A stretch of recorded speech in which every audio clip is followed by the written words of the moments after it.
In the 1850s and 1860s, the United States became even more divided on the issue of slavery. States in the South still practiced slavery, while many states in the North prohibited slavery. As a result, many slaves tried to run away to freedom in the North.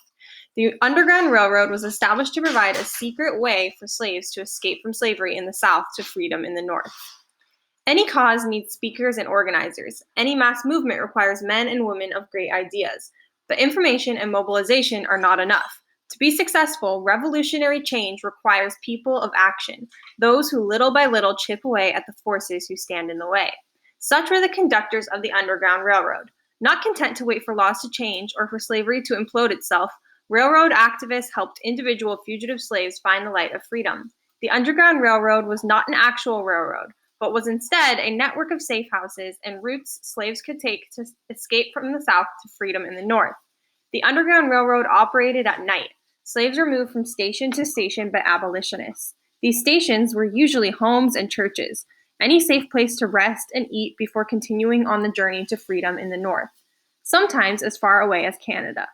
Often, whites would pretend to be the masters of fugitives to prevent their capture. Sometimes lighter skinned Africans took this role.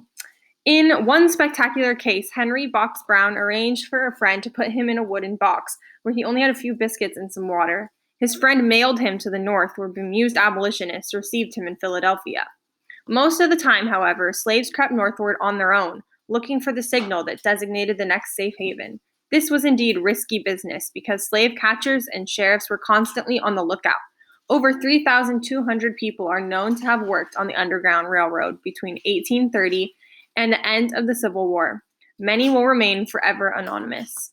Perhaps the most outstanding conductor on the Underground Railroad was Harriet Tubman. Born a slave herself, she escaped to Philadelphia. She began working on the railroad to free her family members. Through the 1850s, Tubman made 19 separate trips into slaves' territory.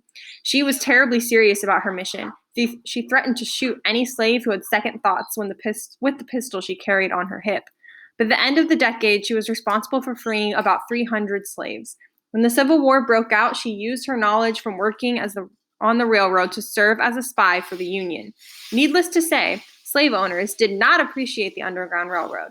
Although they disliked abolitionist talk and literature, the railroad was far worse. To them, these were simple cases of stolen property. Slave catchers often traveled to the North to try to recapture freed slaves.